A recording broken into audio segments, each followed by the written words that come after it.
자, 이제 민특법은 보통 6문제 나옵니다. 아니, 정확히 6문제 나와요. 그래서 이제 공인중개사법 시행령에 6문제 딱 정해 있습니다. 그 중에 보통 이제 주임법, 상임법이 한 3문제 보통 나오거든요. 그리고 오늘 공부할 3가지 법에서 보통 한 문제씩 나오고 있습니다. 그래서 이제 1시간에 한 법씩 할 텐데 한 문제씩 나와요. 그럼 550페이지가 이제 법 제목이 길죠? 원래 특별법을 올수록 법 제목이 좀 깁니다. 왜냐면 그 분야만 특정시켜야 되니까. 그래서 법 제목이 상당히 길어요. 봐보세요. 집합건물 소유 및 관리에 관한 법률을 써있죠? 이제 제가 줄여서 집합건물법이라고 하겠습니다. 집합건물법. 자, 이제 이 법은 우리나라가 그 1970년 이후에 아파트라든가 연립주택, 다세대, 주상복합 이런 게 많이 지어지니까 그런 집합건물을 관리할 또는 법률관계를 규율할 법이 필요했습니다. 그래서 이제 전두환 정권 때 이 집합건물법을 만들었습니다. 그래서 아파트 같은 걸 일단 생각하시면 돼요. 그럼 자, 집합건물법 그는 보통 아파트를 많이 생각하시면 되는데 우리가 보통 아파트는 선분양 후 시공이죠. 그 절차를 제가 한번 가볍게 봐볼게요. 선분양 후 시공 아파트를 봐보세요. 먼저 보통 우리나라 국민들은 웬만하면 청약통장은 다 가지고 계시죠? 청약통장 1순위가 있다 해보세요. 이거 거래하면 돼요, 안 돼요?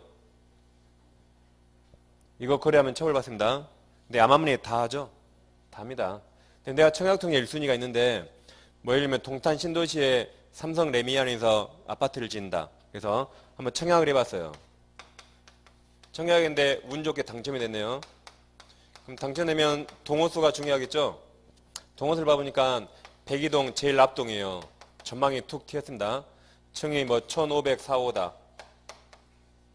그럼 이제 분양계약 체결할까 말까 고민하겠죠? 근데 제일 앞동이고 층수도 좋아서 건설사와 분양계약 체결했습니다. 그럼 이때 보통 분양가의 한 10%를 계약금 내게 되죠? 이렇게 분양가 10%를 내고 분양을 받으면 이제 이 백이동 1504호가 나에게 특정이 돼요. 계약금 냈으니까 이 백이동 1504호가 내 앞으로 딱 특정이 됩니다. 그러니까 이제 건설사는 더 이상 이걸 타인에게 팔 수가 없어요. 내가 계약금 냈으니까. 그리고 이제 중도금 몇 차례 중도금 대출로 내고 나면 한 2년 후에 건물이 완공돼 있어요. 건물이 완공되면 내 앞으로 보전 등기합니까? 이전 등기합니까? 이걸 내 앞으로 이전 등기요, 보전 등기요? 이제 건설사가 보전 등기하고 내 앞으로 이전 등기를 해줍니다. 그래서 이때 이전 등기하면 이제 소유권을 취득하는 거죠.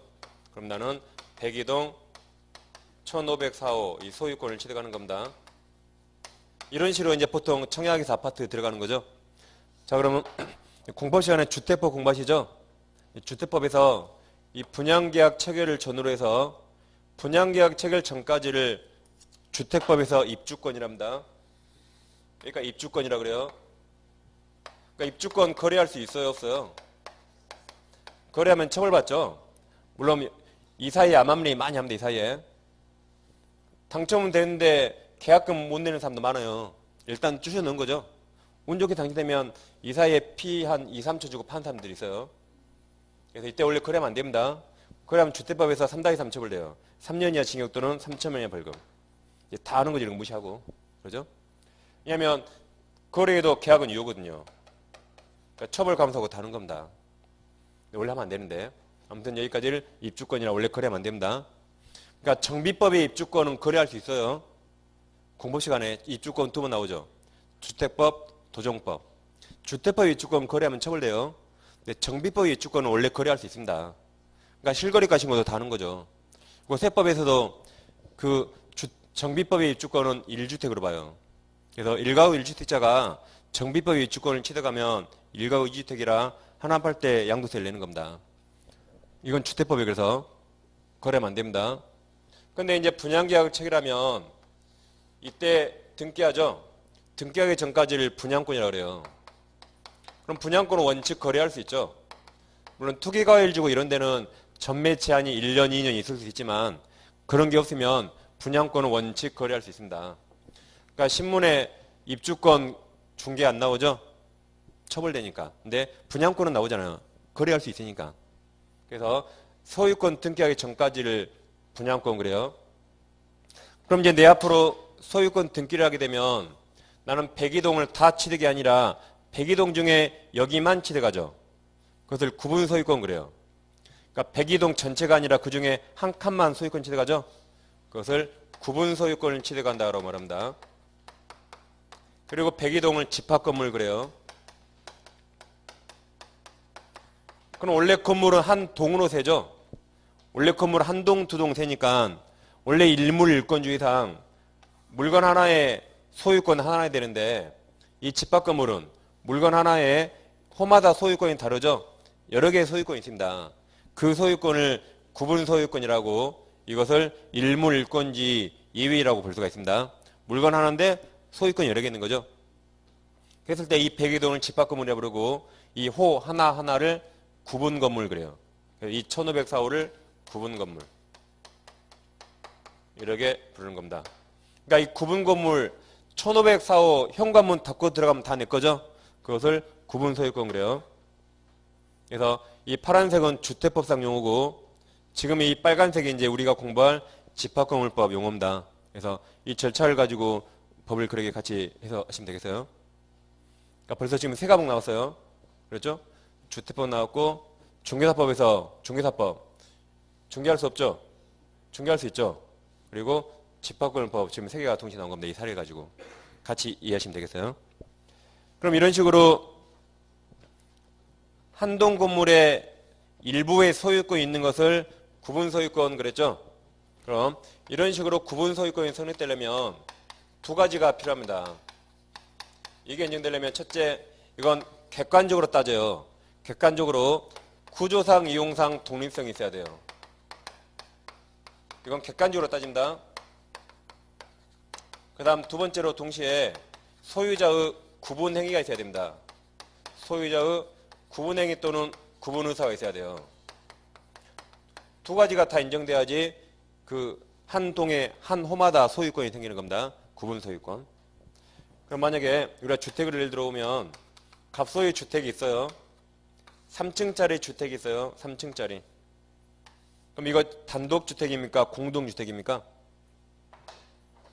이게 단독이란 말은 3층이 소유권 하나 그 말이고 공동이 된다면 층마다 소유권이 달라서 층마다 구분 소유권이 있다 그 말입니다. 그럼 이거 단독이에요? 공동이에요? 네? 아직 몰라요. 아직 모릅니다. 이게 층마다 소유권이 있으려면 두 가지가 다 있어야 돼요. 없으면 단독입니다. 있으면 공동이 되는 거고.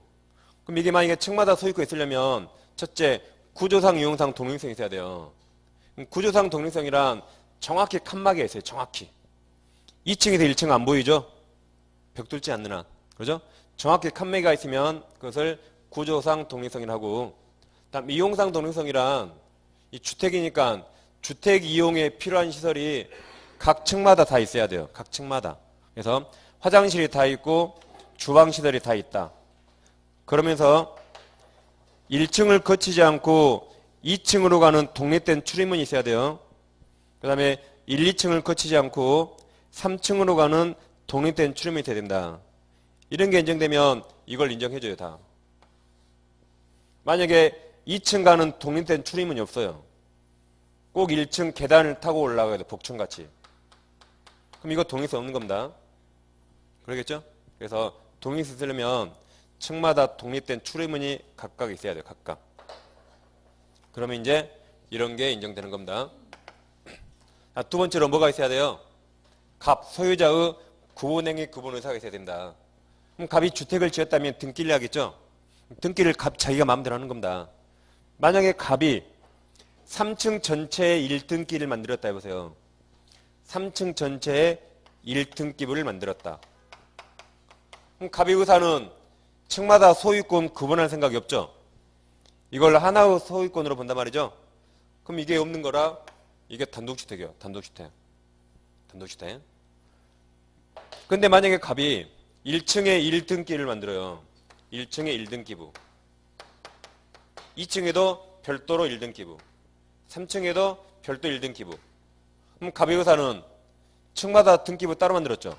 그럼 층마다 이게 있는 겁니다. 갑의 의사가. 그러죠? 이때는 이게 공동주택이 돼요. 공동주택. 공동주택은 아파트 1, 2, 다세대가 있죠. 그죠? 5층 이상이어야 되니까 이건 3층이라 면적에 따라 둘 중에 하나 되겠죠? 이렇게 공동이 되는 겁니다. 그래서 파란색처럼 등기하면 단독주택이요 소유권 하나. 근데 빨간색처럼 등기하면 공동이 되는 겁니다. 연립이나 다세대 되겠죠? 그럼 보통 우리가 원룸 건물, 원룸을 딱 3층을 올라가면 복도가 있고 방이 왼쪽 오른쪽 있죠? 그럼 독립된 출입문이 있어요 없어요? 다 출입문 있죠? 다 정확히 독립돼 있죠? 그러니까 보통 원룸 건물 이건 다 있어요. 근데 소유자가 301호, 302호, 303호에 각각 등기 안 해요. 등기 않고 4층짜리 전부의 1등기를 만들죠. 그건 단독이에요. 따라서 그걸 보통 다가구주택. 근데 오피스텔은 어떻습니까? 오피스텔은 복도에 다 출입문이 따로 있죠. 그리고 홈마다 등기를 보통 다 하거든요.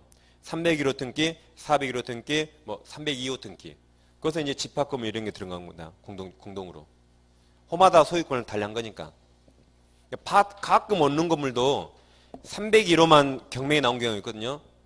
그럼 그것은 공동주택이에요. 301호만 별도로 등기하고 302호만 별도로 소유자가 등기한 겁니다. 그럼 공동이 돼요. 그러니까 원룸 건물이라서 무조건 다가구 아니에요. 각각 한 번씩 그렇게 홈마다 등기한 게 있다면 그것은 홈마다 구분 소유권 인증돼서 그것은 집합건물이 된 겁니다. 그래서 일단 이게 필요하고 둘째 소유자가 어떻게 하는가 여기에 따라 이게 단독이 될 수 있고 공동이 될 수 있는 겁니다. 그럼 우리 대법원 판례는 원래 예전에는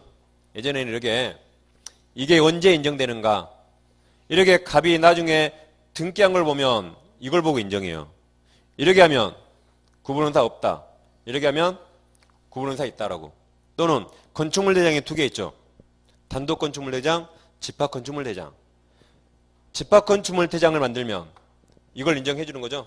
그래서 과거 대법원 판례는 대장이나 등기를 보고 이걸 판단했습니다. 근데 판례가 변경됐어요. 그래서 여러분들이 건축법 시간에 건축 짓는 절차를 봐보세요. 제일 처음에 건축 허가 받습니까? 그 다음에 착공하죠? 건축법 하셨죠? 그 다음에 건물을 거의 다 완공하면 뭐가 떨어져요? 준공인가 준공검사. 이게 떨어지면 이제 우리나라는 선대장 후등기예요. 선대장 후등기. 이런 식으로 이제 건물을 짓는 거죠. 그럼 예전에는 아까 말씀드린 것처럼 이걸 언제 인정해서요? 이때 집합건축물 대장을 만들거나 별도로 구분 등기, 층마다 등기할 때 그때 구분행위를 인정했었는데 지금 변경된 판례는 건축 허가 신청할 때 집합건물 허가 신청할 수 있죠. 아니면 이때부터 분양계약 체결할 수 있죠.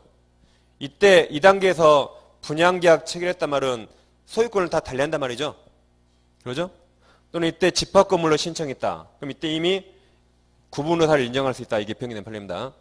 이때 이미 소유자의 구분의사를 인정할 수가 있어요.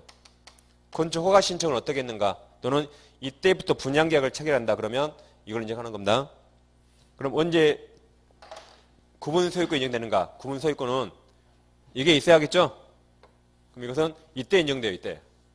그래서 이때 구분 소유권 인정해버립니다. 옛날에는 이때까지 가서야 구분 소유권 인정했어요. 근데 지금 언제 인정한다? 이때 구분 의사가 나타났다면 객관적으로 건물이 완공되면 그때 이거 다 갖췄죠? 완공됐으니까 그때 구분 소유권 인정해버립니다. 그래서 우리가 옛날에 하나 외운 게 있어요. 187조에서 등기 없이 어떻게 외웠죠? 187조? 신법 기피 혼나. 신법 기피 혼나고 어떻게 혼나요? 구속 그랬죠? 이 구분 소유권 성립해서요. 구분 소유권도 등기 없이도 이렇게 성립할 수 있는 겁니다. 그때 외운 거 이게 변경된 판례고 시험에도 나왔습니다. 그래서 이제 구분행위는 특별한 이런 방식이나 특별한 시기 제한이 없어요. 이때부터 인정할 수 있다. 이게 이제 변경된 판례입니다. 지금까지 연결 책을 한번 확인해 볼게요. 자, 일단 552페이지부터 보시면 돼요. 책은 552페이지. 상단에 01번 구분 소유권 있습니까? 양괄호 1번 의의는 세모 지식을 읽어보면 돼요. 양괄호 2번 구분소유권 성립 요건 있죠. 반괄호 1번 건물 일부에 구분소유권이 성립하기 위해서는 그 일부가 그다음 네모 한번 쳐보세요. 네모 구조상 이용상 독립성 네모 첫째 이걸 갖추고 그 다음 또한 소유자의 다시 네모 구분행위 네모 칩니다. 두 가지가 있어야 한다. 여기까지. 그래서 둘 다 있어야 돼요. 하나라도 없으면 인정 안 됩니다. 그럼 제일 밑에 양괄호 3번 구분 소유 성립 시기에 되어 있습니까? 여기 보시면 구분 건물이 물리적으로 완성되기 전에도 건축 허가 신청 여기죠? 건축 허가 신청. 허가 신청이나 분양계약 등을 통하여 다음 페이지 장래에 신축되는 건물을 구분 건물을 하겠다는 구분 의사가 객관적으로 표시되면 구분행위 존재를 인정할 수 있고 그래서 이때 구분 의사 구분행위 인정할 수 있습니다. 이제 그 다음 이후 일동 건물 및 그 구분행위 상응하는 구분 건물이 객관적 물리적으로 자 완성 동그라미 완성되면 그 다음 말이 중요해요. 가로 칩니다. 그 다음 말 가로 아직 그 건물이 집합 건축물 대장이죠. 대장에 등록되거나 구분 건물로서 등기부에 등기죠. 등기되지 않았더라도 여기까지 가로. 그 다음 그 시점에서 그랬죠. 그 시점이 언제예요? 그죠. 완성 동그라미 친 때 완성된 때 즉 아직 이런 거 안 해도 완성된 때 구분소유권 성립한다 이게 팔립니다. 이 변경된 팔리고 시험에 바로 나왔어요. 그래서 거기다가 207페이지 쓰시고 207 가보시면 아까 신법 기피 혼납 구속이 나와요. 자 207 가보세요.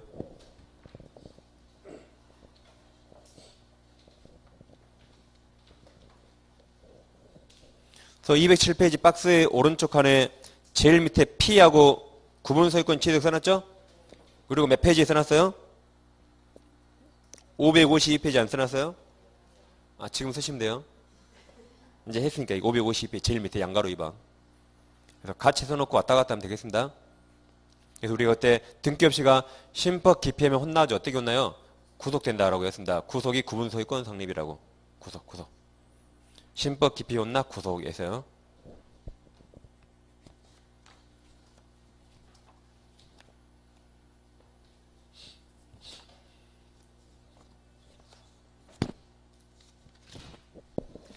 자, 그럼 다시 이제 553페이지. 그래서 이 절차를 이제 이렇게 기억하면 꼭 이때까지 안 오더라도 그 전에 구분소유권 성립할 수 있죠? 이게 등기 없이 성립합니다. 구분의사 구분행위는 그 전에 성립할 수 있죠? 그래서 이 절차로 건축법에 하니까 기억하시면 되겠어요. 그러니까 이 절차 외우면 편해요. 그럼 여러분이 중개사법 공부하죠? 중개사법에서 이 여기서부터 언제부터 중개사무소 둘 수 있죠? 이 새 건물을 막 지었어요. 언제부터 중개사무소 둘 수 있습니까? 1번, 2번, 3번, 4번 어디에요? 1번, 2번, 3번, 4번. 옛날 법에는 건축물 대장에 게재된 건물이었는데 3년 전에 4년이니까 법이 바뀌어서 건축물 대장 게재 전이라도 준공검사 준공인가를 받으면 이때부터 중개사무소 둘 수 있다고 법이 바뀌었어요.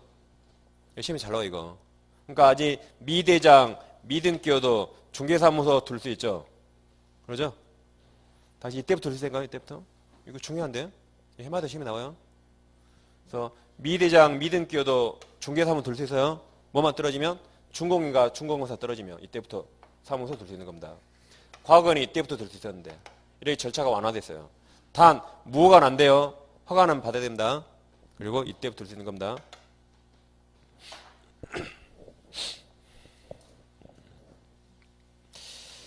그러니까 보시고 이제 지금까지 기본적 사항 보셨죠? 이제 집합건물 좀 더 자세히 들어가 보겠습니다.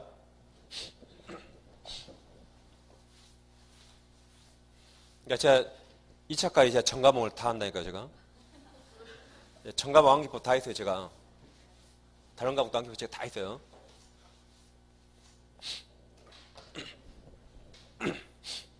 그저께 간 학원인가 막 뭘 막 외우더라고, 사람들이. 뭐 중개사법에서 거래계약서 몇 년 보존해야 돼요? 뭐 전속중개약서 몇 년 보존해야 돼요?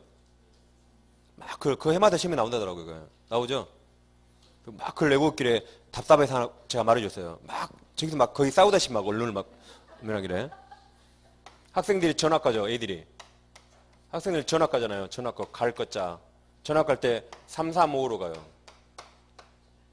그러니까 전속 중에서 3년 버전, 확인 설명에서 3년, 거래계약서 5년. 이호는 제일대 매수인청 대리 다 5년이에요. 제일대 매수인청 대리. 해마다 시험에 나와요. 정답으로. 여기서 딱 하나 말해주니까 이제 사람들이 다른 거 없냐고 해서 꼭 이상하게 다른 과목은 이리 좋아요. 민법하면 싫어하고 분위기가 못생겨. 제가 일부러 사이사이 이렇게 하는 거예요. 이게 다른 과목은 이렇게 너무 좋아하니까. 자, 이제 집합건물 들어가 보겠습니다. 본격적으로.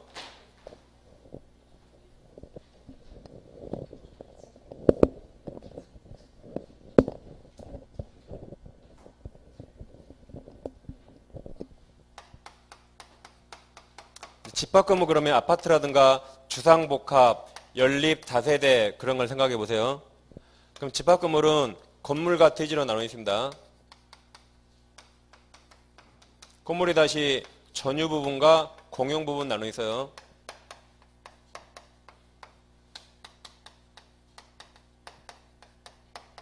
그러니까 전유란 현관문 닫고 들어가면 다 내 거죠. 현관문 안에를 전유 그러고 현관문 밖에 복도부터 시작되죠. 현관문 밖을 공용 그래요. 아파트라면 현관문 안에는 나만 사용하죠. 현관문 밖부터는 주민들이 같이 사용하죠. 그래서 현관문을 안에 전유, 밖에 공유를 할 수 있습니다. 공용. 그럼 공용 부분이 다시 법정 공용 부분과 이걸 뭐 당연 공용 부분이라고 해요. 법정 또는 당연 공용 부분과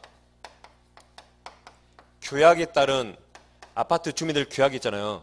규약상 공용 부분 이렇게 나눌 수 있습니다. 그럼 법정이란 누가 봐도 공용인 것. 즉 복도, 계단, 엘리베이터는 누가 봐도 공용이죠. 근데 규약상 공용 부분이란 이건 원래 전유 부분에 속하는데 아파트 주민들이 규약으로서 공용으로 만든 겁니다. 예를 들면 아파트 101호를 노인정이 들 수 있잖아요. 그래서 이것들이 노인정 같은 거 또는 관리사무소 이런 건물들 이런 것들은 전유 부분 대상이 원래 전유 부분이 될 수 있거든요. 근데 아파트 사람들이 규약으로 101호를 노인정 만들 수 있죠. 그런 것들을 규약상 공용 부분이랍니다. 그럼 여러분들이 등기법에서 전유 부분은 등기부 있습니까? 이게 만 501호다, 301호. 그럼 등기부 표제부가 있죠. 표제부 있고 갑구 을고 다 있습니다.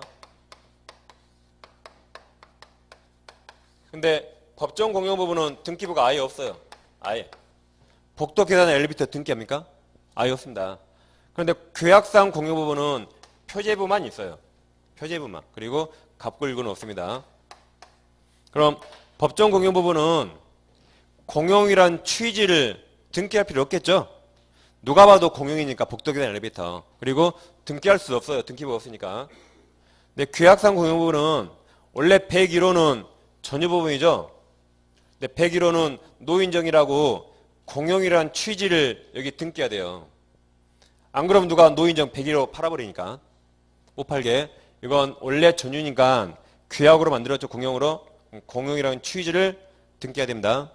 그래야 누가 노인정 못 팔아먹겠죠. 근데 이건 등기할 수가 없어요. 누가 봐도 공용이고 등기가 없습니다. 그래서 건물이 이렇게 전유와 공용 나눌 수 있는 거죠. 그럼 대지는 전유예요, 공용이에요? 대지. 대지는 전유예요, 공용이에요? 아무것도 아닙니다. 그냥 대지예요. 건물만 전유와 공용 나눈 겁니다. 대지는 그냥 대지예요. 만약 여러분들이 이제 아파트라면 내가 아파트 34평 샀다 해보세요. 34평. 그럼 현관문 닫고 들어가면 다 34평입니까? 그게 아니죠. 34평 샀다 그러면 현관문 안에는 한 28평이나 돼요. 나머지 6평 어디 있어요? 여기에 나머지 6평 있는 겁니다. 6평이. 복도, 계단, 엘리베이터, 건물 지하의 주차장 또는 이런 데인데 6평 있는 거예요. 그래서 이렇게 건물만 전유와 공용 나누고 대지는 별개로 대지가 있는 겁니다. 그럼 이런 사항들이 책에 써 있어요. 자, 그래서 553페이지. 이제 노란색 02번 전유 부분과 공용되어 있죠? 가로 1번 전유 3줄 다 읽어보세요. 다음 가로 2번 공용 부분 써 있죠? 자, 법 10조를 봐보세요. 1항. 공용 부분은 용어의 주의를 잘 하셔야 돼요. 다시 공용 부분은 구분 소유자가 아파트 주민들, 소유자, 구분 소유자 전원의 공유 동그라미, 공유에 속한다. 그러니까 복도 계단 엘리베이터는 아파트 소유자 공유, 공동 소유. 그러니까 공용과 공유 잘 표기해야 돼요. 그 다음 다만 있죠? 다만 일부 구분 소유자만의 공용에 제공되는 것임이 명백한 공용 부분 가로 열고 일부 공용 부분이란다. 이것들은 그들 구분 소유자의 공유에 속한다 그랬죠? 그러니까 엘리베이터가 일부에만 제공되는 게 있죠. 가끔 이런 게 있잖아요. 주상복합이라면 주상복합 아파트 봐보세요. 이게 30층이라 해보세요. 그럼 3층까지는 상가예요. 그리고 4층부터 30층까지가 아파트인 거 있잖아요.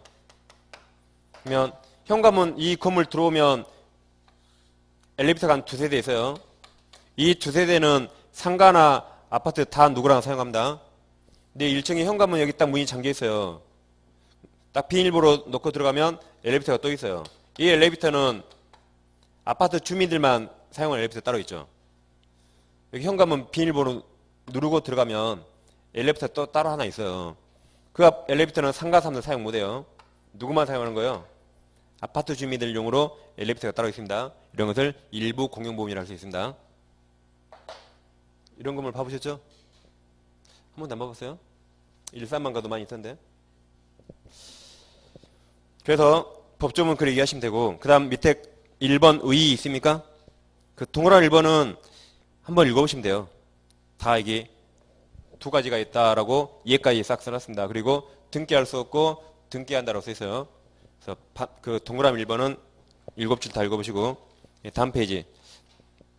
동그란 2번. 법정 공용 부분 등기할 필요 없지만 규약상은 하라 그랬죠? 그 다음 동그란 3번. 집합 건물의 어느 부분이 전유 부분인지 공용 부분인지 여부는 동그란 칩니다. 구분 소유가 성립한 시점 동그라미.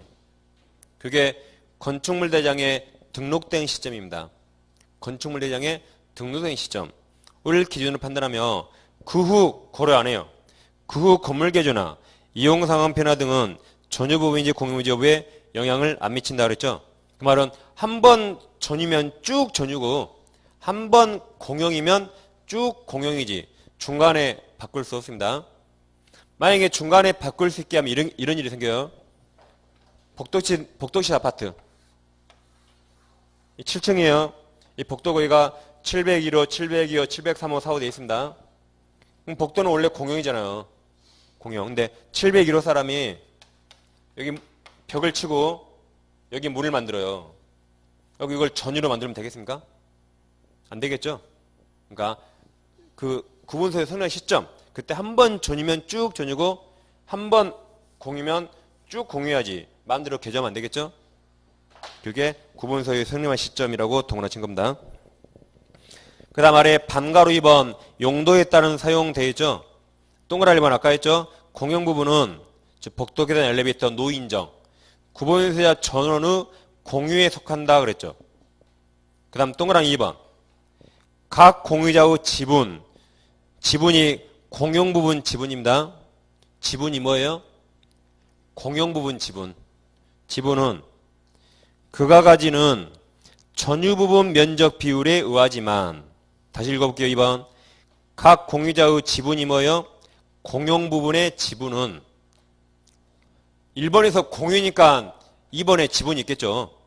그럼 지분은 그가 가지는 전유 부분 면적 비율에 의하지만 그 말이 아파트가 34평이면 이게 한 6평 된다 그러면 50평이면 얼마겠어요?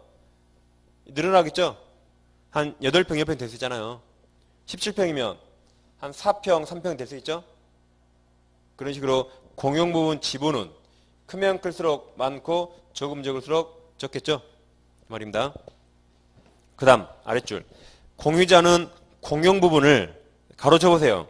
민법에서처럼 지분 비율이 아니라 가로. 그다음 그 용도에 따라 동그라미 용도에 따라 사용한다. 그러니까 민법 공유는 어떻겠죠? 민법 공유. 만약에 자동차 한 대를 갑을이 공유해요. 자동차 한 대를. 갑집은 3분의 2, 을집은 3분의 1이면 자동차를 어떻게 타요? 지분 비율에 따라 갑이 20일 타면 되고 을이 10일 타면 되겠죠? 이 민법 공유입니다. 근데 집합금법은 이건 구분 소유자들의 공유적 공유. 그럼 이것도 지분 비율에 따라 사용하면 되겠습니까? 그냥 용도에 따라 자유롭게 사용합니다. 만약에 이것도 지분 비율에 따라 사용하라 그러면 민법처럼 지분 비율에 따라 사용한다 그러면 평수가 크면 50평 산 사람이 엘리베이터 하루에 한 번 타요. 2번. 그럼 25평 산 사람은 한 번만 타야 돼요. 그럼 안 되겠죠? 노인정 가면 50평 산 사람 다리 쭉 뻗고 있어요. 25평은 다리 쭈그리고 있어야 돼요. 말도 안 되죠? 그냥 용도에 따라 자유롭게 사용합니다. 25평 수십 번 엘리베이터 타도 돼요. 노인정 가서 다리 뻗고 있어야 돼요. 쌈만 잘하면. 그래서 용도에 따라 사용합니다. 그리고 용도예요. 용도니까 우리 집은 노인이 없거든요. 그래도 여기에 내 지분이 있어요. 우리 집에 노인이 없어도 여기에 내 지분이 있습니다. 6평이 약간. 그러니까 애들한테 여기 가라면 되겠어요? 야, 우리 노인 없으니까 너희들 거기 가서 놀아. 안 돼요. 용도가 다릅니다. 아파트 분여에 막 남자가 가면 안 되겠죠? 그게 용도예요. 용도에 따라 사용한다. 자, 오른쪽 페이지. 이제 반가로 3번. 지분 처분 제한되어 있고 그 1번, 2번이 시험에 잘 나옵니다.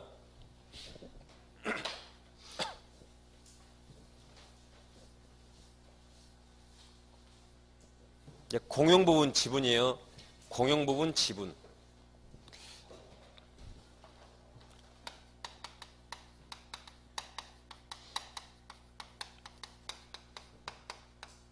이건 전유 부분과 절대 분리처분 못합니다.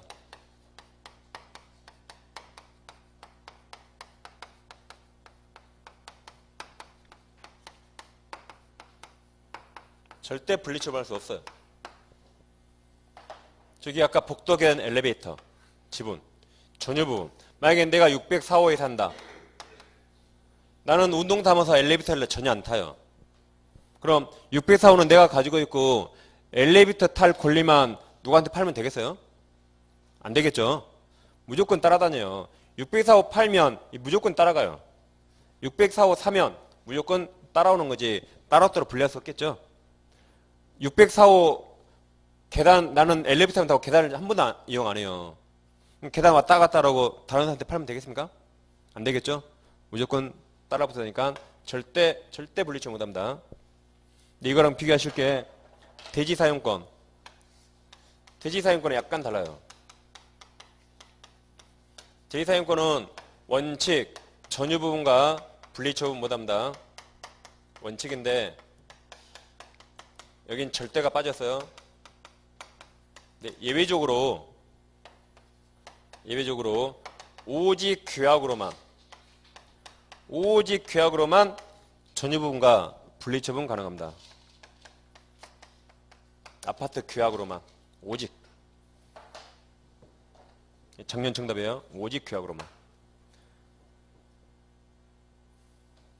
아파트 규약으로만 오직 분리할 수 있다. 근데 이론상 가능하지 이런 규약 아마 없을 거예요. 아마 없을 겁니다. 이론상 가능한 겁니다. 그럼 규약이 없다면 법원 판결로도 절대 분리처분 못해요.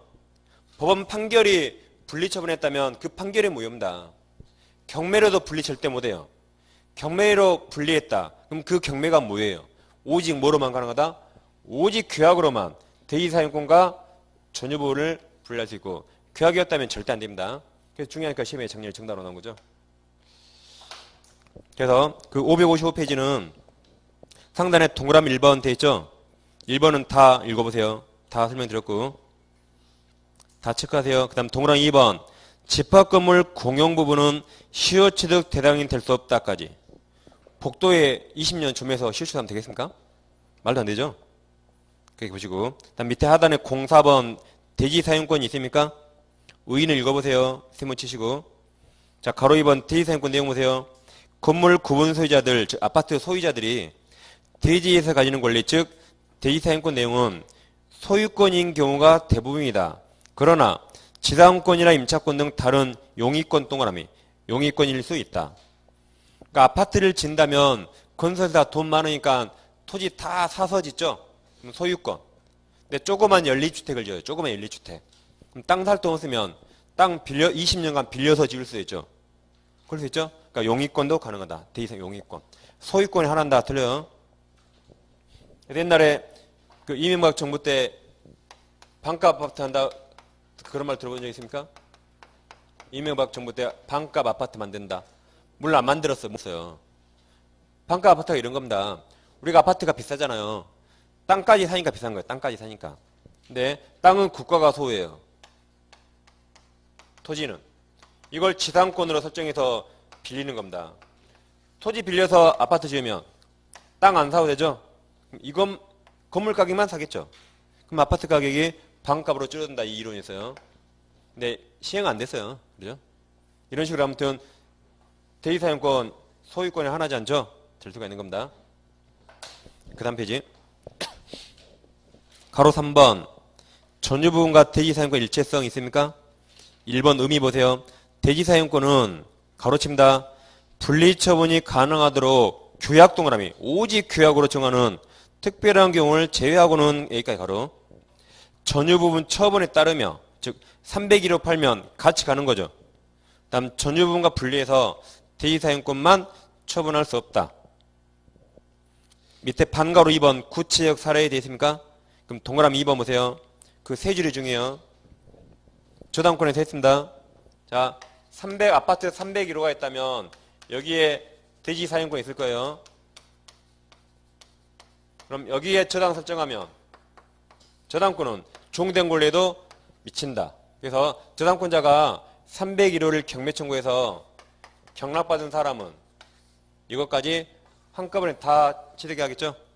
그게 그 동그라미 2번 세 번째 줄까지 그 판례 번호까지 글을 읽으시면 돼요. 그 다음 오른쪽 페이지 중간에 동그라미 5번 특별한 사정이 없는 한 전유부분과 분리해서 대지사용권만 처분하면 그것이 법원은 강제경매를 제외한 것이라도 무효이다. 그 경매가 무효예요. 무효임에까지. 그러니까 오직 뭐로만 분리할 수 있다? 오직 규약. 규약이 없다면 법원 판결, 경매로도 절대 분리처 못합니다. 그 다음 넘기시면 됩니다. 이제 어디로 가시냐면 560페이지. 이제 하단에 제3절 구분 소유 건물 관리죠. 관리.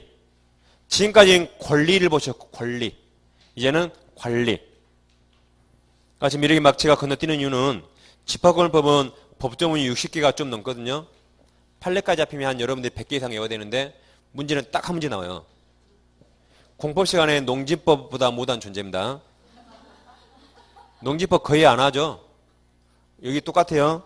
그러니까 제가 체크한 것만 보시고 그게 나오면 맞추시고 그게 시험이 안 나면 찍어야죠. 어쩔 수 없어요. 이걸 우리가 다 외울 수 없어요. 공부량이 거의 민총하고 똑같아요. 제대로 하시려면. 민총은 10문제 나와요. 여기는 딱 한 문제. 그러니까 그냥 지금 한 거 체크하셨다가 그거만 하는 겁니다. 볼 걸 보기 어차피 시험은. 그러겠죠? 이건 거기만 딱 그냥 보게 그러게. 다 할 수가 없습니다. 다 있어서 안 돼요. 이제 제3절 구분 소유 건물 관리 관계에 나왔죠? 오른쪽 페이지 오시면 양괄호 3번이 있어요. 양괄호 3번 공용부분 부담 수익이 있습니까? 그럼 반괄호 1번. 각 공유자는 원칙적으로 가로칩니다. 지분 비율에 따라 가로. 공용부분의 관리비용 기타 의무를 부담하며 또한 공용부분에 생기는 이익을 취득한다. 그러니까 이게 크면 클수록 관리비 많이 내겠죠? 이게 크면 클수록 여기서 이득이 생긴다면 이득도 많이 챙겨가겠죠? 관리비도 많이 내니까 그 말입니다. 그 다음 따라서 됐죠? 따라서 관리비 징수에 관한 유효한 관리단 규약 등이 존재하지 않더라도 다음 공용부분 동그라미 공용부분에 대한 관리비는 관리단이 각 구분 소유자가 아파트 소유자에 대해서 청구할 수 있다. 그러니까 아파트를 임지 막 입주. 관리단도 없어요. 그래도 공유부분 관리비는 내야지 누가 복도 청소하고 엘리베이터가 유지되겠죠? 그런 판례입니다. 그 다음 반가로 2번이 중요해요. 작년에 시험에 나왔죠? 그 7줄은 다 꼼꼼히 잘 읽어보셔야 됩니다. 자, 이제 이런 내용이죠.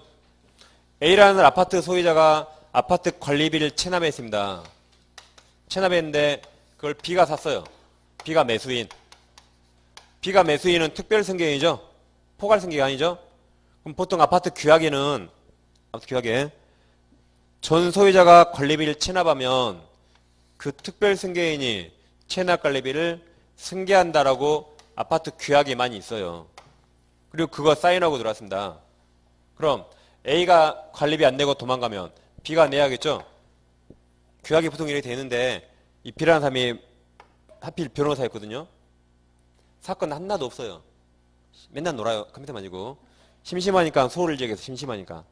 뭐라고 소리냐면 분명히 아파트 규약에는 전 소유자 체납관리비 내가 승계한다고 써있지만 B가 심심하니까 법원에 소를 내봤어요. 변호사라. 법원에 소를 제기해서 법원에서 B가 승소했습니다.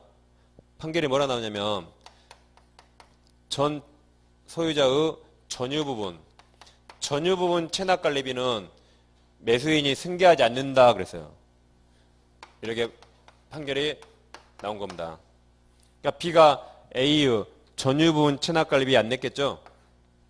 그러니까 관리사무소 또 얘한테 공용 부분 관리비를 청구했습니다. 그러니까 이제 법원에서 공용 부분은 너가 내라 그랬어요. 공용 부분 체납관리비는 매수인이 승계한다고 판시해 줬습니다. 왜냐하면 이것까지 안 내면 엘리베이터가 멈춰볼지 모릅니다. 누가 복도를 청소를 안 해요. 그래서 매수인 너가 이건 양보하라 그랬어요. 그래서 이건 B가 내는 겁니다. 이건 B가 안 내요. 그래서 이제 B가 이제 이런 판결을 얻었잖아요. 그래서 B가 이제 생각했어요. 아, 전국에 있는 모든 아파트가 이러겠구나. 그래서 B가 전국의 모든 아파트를 돌아다니면서 집단소송했어요. 돈 많이 벌었습니다. 놀던 변호사 갑자기 돈 벌어서 강남으로 이사 갔어요. 그 다음에 이제 나온 판결이 그럼 이 공용부분 체납관리비는 B가 승계하죠? 그러면 이 공용부분 체납관리비 연체료 이 공용부분의 연체료까지 B가 승계하는가? 그러니까 이 연체료는 안 낸 그 A, 그 인간이 내야지 이것까지 B가 승계하지 않는다 그랬어요. 그래서 세 개를 잘 비교하셔야 돼요. 뭐만 승계한다? 공용부분만 승계하고 그 연체료는 특별 승계인이 승계하는 거 아닙니다. 그러니까 아파트를 경매받으려면 아파트 경매 나오면 관리비 많이 안 냈겠죠? 뭐 잘 알아봐야 돼요? 이거 얼마나 밀렸는가 알아봐야겠죠? 이거 내가 내야 되니까. 그러겠죠? 그래서 그 반가로 2번은 네 번째 줄 이때 공용부분 관리비 연체료는 승계되지 않는다 그랬죠? 그리고 해서요. 그리고 구분 소유권이 순차로 매도된 경우 그랬죠? 이런 경우입니다. 자, A가 아파트 관리비 체납했죠? 매수인 B가 공용부분 승계해야 돼요. 근데 B가 안 내고 C에게 팔았어요. C도 D에게 팔았다. 그럼 D가 현재 소유자. 그럼 D만 이 공용부분 관리비를 현재 소유자만 승계하는가? 우리 대법원이 그러지 않다 그랬습니다. B가 내한테 안 내고 팔았죠? C도 안 냈죠? 그럼 너희들이 중첩적으로 다 인수하는 거예요. 공용부분 체납관리비를. 얘들이 같이 내는 거지 현재 소유자만 내는 거 아니다 그랬어요. 그래서 다시 그리고 구분 소유권이 순차로 매도된 경우 각 매수인들 그러니까 이 각 매수인들은 이전 구분 소유자 A의 채무를 동원을 칩니다. 중첩적으로 인수 동그라미. 중첩적 인수한다. 따라서 현재 구분 소유자 D뿐만 아니라 그 이전 구분 소유자 BC도 체납관리비 채무를 부담합니다. 그래서 판가로 2번 심의 잘 나오니까 잘 보시면 되겠어요. 그 다음 페이지 이제 02번 관리단과 관리인 나오죠. 그럼 양괄호 1번 관리단 나왔습니까?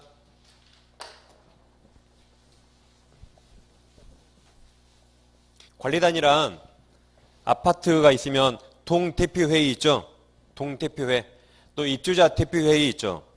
상가가 집합금을 하면 상가 번영회 있죠. 그런 걸 말합니다. 관리단. 그럼 관리단은 구분 소유자 전원을 대상으로 해서 당연히 성립되는 단체입니다. 무슨 으쌰으쌰 막 조직행위 할 필요 없어요. 조직행위 없이도 요하지 않는다. 당연히 성립돼요. 그리고 아파트 소유자끼리 우리는 한 관리단이라고 등기하지 않죠. 그러면 아파트 사람들 모임이 있는데 우리끼리 아파트 주민이라고 등기한 적 없거든요. 그래서 그것을 등기하지 않았으니까 비법인 사단이랍니다. 이거 옛날에 했죠? 사람이 모인 단체인데 등기는 안 했어요. 비법인 사단. 그때 공유할 때, 총유할 때, 총유. 종중, 교회 이런 것들. 관리단도 법적 성질이 비법인 사단이라 했습니다. 그래서 그 반가로 1번은 네 번째, 다섯 번째 줄에 판례본 앞에 단체이다까지 읽으시면 돼요. 단체이다까지. 당연히 성립합니다. 그럼 오른쪽 페이지 오세요. 563. 양괄호 2번 관리인 있습니까? 그럼 동그라미 1번. 구분 소유자가 10인 동그라미 외우셔야 돼요. 10인 이상일 때는 관리단을 대표하고 관리단 사무를 집행할 관리인을 선임해야 된다. 몇 인 이상? 10인 이상.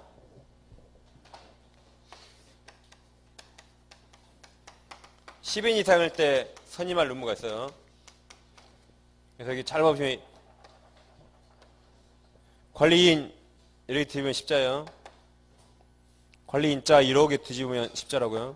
십자. 여보세요, 십자. 아시겠죠? 이것만 이렇게 뒤집으면 십자라고요. 중개사무소 이전 신고 며칠이 내야 돼요? 중개사무소 이전 신고 며칠이 내야 돼요? 이것도 이렇게 뒤집으면 10일이에요. 10일이 나는 거예요, 여기. 이렇게 뒤집으면. 아시겠죠? 같이 관리인도 10, 이전 상고 10 이렇게 하시면 돼요. 그럼 자, 만약에 딱 한 동짜리 아파트가 있죠? 오래된 거 한 딱 8세대만 살아요. 아파트가 딱 한 동. 나홀로 아파트. 딱 8세대만 산다. 8세대. 그럼 관리단은 있는 겁니다. 관리단은 무조건 성립해요. 구분 소유자 전원을 대상으로. 그러니까 나는 관리단 되기 싫어요. 그러면 아파트 팔고 나가야 돼요. 아파트를 소유하면 무조건 관리단이 되는 건 무조건. 무조건 돼요. 당연히 생각합니다. 그래서 8세대만 살아도 아파트 입주자 대표인은 존재하는 겁니다. 단 관리인은 선임할 필요가 없어요. 8세대밖에 안 되니까. 관리인은 누굽니까? 관리인은 입주자 대표 회장이에요. 동대표라면 동대표의 회장입니다. 상가건물 상가 번영이라면 상가 번영의 회장이에요. 회장. 이런 사람을 관리인이랍니다. 그러니까 상가가 12동이 있다. 반드시 상가 번영 회장 선임해야 돼요. 그럴 의무가 있는 겁니다. 아파트도 보통 여러 개 동 있죠? 그럼 10인 넘으니까 아파트 동대표 회장, 입주자 대표 회장 뽑는 겁니다. 당연히. 그래서 두 개를 이렇게 비교하시면 되겠습니다. 그 다음에 이제 563페이지 다시 오고 있죠? 동그라미 1번 10인 동그라미 쳤죠? 그럼 동그라미 3번 관리인은 구분 소유자 가로지시고 구분 소유자일 필요 없다. 그러니까 여기 임차인도 가능해요. 임차인. 임차인도 될 수 있다. 그다음 임기가 몇 년이에요? 2년 동그라미 2년으로 2년 법에서 규약으로 정한다. 4번 관리인 선임 결의도 서면 결의 동그라미 서면 결의가 가능하고 서면 결의함에 있어서는 관리단 집회를 소집 개최할 필요가 없다. 즉 아파트 주민들이 한꺼번에 모이기 힘들죠. 그러니까 서면 결의하죠. 그러니까 서면 결의하면 관리단 집회를 열 필요가 없는 겁니다. 팔리니까 기억하시고. 다음 동그라미 5번 관리인에게 부정한 행위나 그 밖에 그 직무를 수행하기에 적합하지 아니한 사정이 있을 때 각 구분 소유자는 관리인 해임을 법원 동그라미 법원에 청구할 수 있다. 그러니까 뉴스에 많이 나오죠. 입주자 대표 회장이 그 관리비를 막 부정 횡령하잖아요. 그때는 법원에 청구해서 해임할 수 있는 겁니다. 그 다음 페이지 564페이지 이제 03번 규약 및 집회 있습니까? 가로를 본 규약 보세요. 자, 건물과 대지 또는 부속시설 관리 또는 사용에 관하여 이 법에서 규정하지 않은 것은 규약 동그라미 규약으로서 정할 수 있다. 가로 2번 집회 1번 정기 관련 집회 보세요.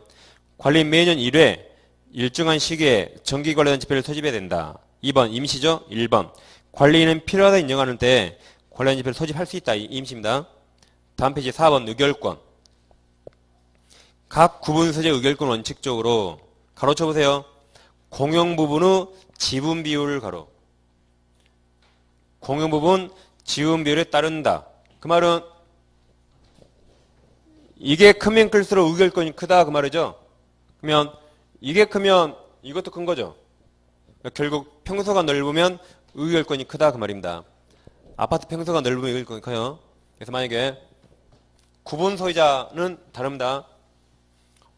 아파트 50평짜리와 25평이 있다 같이 있어요.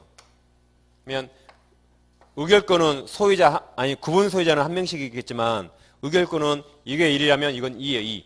의결권. 평수가 넓으니까. 구분 소유자는 한 명씩이겠지만. 그리고 전유 부분을 여럿이 공유하는 경우 부부 공동명의다. 아파트 부부 공동명의. 그때는 공유자는 의결권 행사 1인을 정의한다. 양가로 3번은 읽어보시면 돼요. 당연히 관리단 집에서 결의하면 누구나 따라야겠죠? 당연한 말입니다. 네 줄만 읽어보세요. 넘기시면 이제 566페이지. 하단에 05번 재건축이 있습니까? 밑에 동그라미 1번 보세요. 재건축 결의는 구분 소유자의 5분의 4 동그라미 이상 및 의결권의 다시 5분의 4 동그라미 이상 결의에 따른다. 그러니까 구분 소유자는 사람 머릿수, 아파트 소유자 5분의 4, 의결권은 달랐죠 아까. 의결권 평수가 크면 크다 그랬죠? 두 개를 따해서 각각 5분의 3다. 공유자, 구분 소유자 5분의 4, 의결권 5분의 4 있어야지 재건축을 할 수 있습니다. 재건축 결의는 서면 결의 동그라미. 서면 결의가 가능하며 재건축 결의 내용을 변경이죠. 변경하는 것도 서면 합의 동그라미세요. 가로 열고 5분의 4 동그라미. 이상 결의에 의할 수 있다. 그럼 다시 재건축 결의할 때 5분의 4죠. 서면 합의 할 수 있죠. 그럼 재건축 결의를 변경할 수 있죠.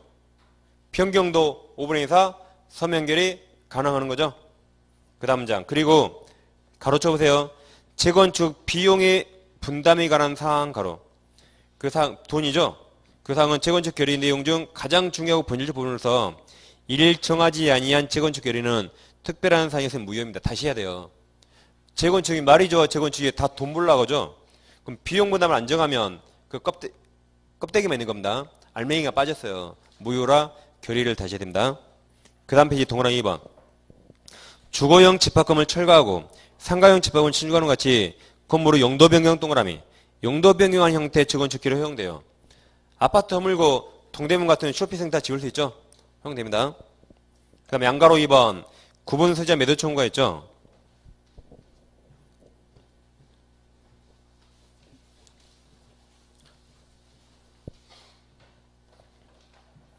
아파트가 있으면 여기 산 사람이 501호 재건축에 반대예요.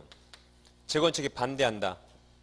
그럼 이 사람 여기 놔두고 무너버리면 되겠습니까? 안 되겠죠? 나오라면 안 나와요. 그래서 이 사람한테 마지막 최고 촉구. 반드시 서면으로 정말 반대할래 물어보는 겁니다. 2개월 안에 응답이 없으면 끝까지 반대한 걸로 본다. 불참. 반대한 걸로 본다. 끝까지 반대했죠? 그럼 어떻게 해야 돼요? 그때는 야 현찰로 시가로 팔고 나가라고 매도 청구하는 겁니다. 그럼 반드시 팔고 나가야 돼요. 안 그러면 놔두고 물어버리니까 이게 매도 청구예요. 그럼 자 반가로 1번. 재건축 결의가 있으면 집에 서집한 지체 없이 그 결의에 찬성하지 아니한 구분 소유에서 재건축에 참가할 수 여부를 회답할 것을 서면으로 촉구해야 한다. 촉구는 반드시 서면 동그라미 쳐있죠? 그러니까 우리 책 처음부터 끝까지 여기만 반드시 서면, 여기가 아니면 구두, 서면, 행동, 효력 똑같다 그랬죠. 그때 서면 동그라미 쳤어요. 그래서 어떤 것은 서면으로 해야 된다 그러면 여기 빼고 무조건 틀렸다 그랬죠. 구두로 해도 돼요. 묵시적 행동을 해도 됩니다. 그래서 이것은 17회 시험 한번 딱 나오고 그 다음은 나온 적 없어요. 그래서 이 서면이 중요한 게 아니라 여기를 제외한 나머지 모두는 구두, 서면, 행동 가능하다. 그게 중요해요. 그래서 서면으로 해야 하는 바까지 보시면 돼. 해야 한다. 그 다음 반가로 2번. 위 촉구받은 구분세자는 촉구받은 날부터 2개월 동그라미. 2개월이 해답이며 그 기간에 해답하지 않으면 재건축에 불참 동그라미. 반대한 것을 본다. 반가로 3번. 위 기간 2개월이 지나면 재건축 참가자 등은 불참자에 대해서 그 구분 소유권 등을 시가로 매도할 것을 청구할 수 있다. 다음 하나의 단지 내에 있는 여러 동 건물 전부를 일괄하여 재건축하자는 경우 재건축의 요건 충족 여부는 동그라미 칩니다. 각각 건물마다 동그라미. 각각 건물마다 별개로 따진다. 이런 말이죠. 아파트가 10동이 있다. 10동이 있어요. 이게 한 단지입니다. 이 10동 한 단지를 전체를 재건축한다. 그럼 5분의 4 결이 얻어야 되죠? 5분의 4를 어떻게 얻을 것인가? 아파트가 10동이니까 총 5분의 4 하면 안 됩니다. 총 5분의 4 해버리면 9동은 전부 다 찬성했어요. 한 동은 모두 다 반대했어요. 한 동 모두 반대. 그러면 총 5분의 4 넘었죠. 9동이 전부 찬성했으니까. 그럼 이건 무너버리면 되겠습니까? 안 되겠죠? 여기는 전부 반대했으니까. 그러니까 각 건물마다 여기도 5분의 4, 5분의 4, 5분의 4 얻어야 되겠죠? 각각 건물마다입니다.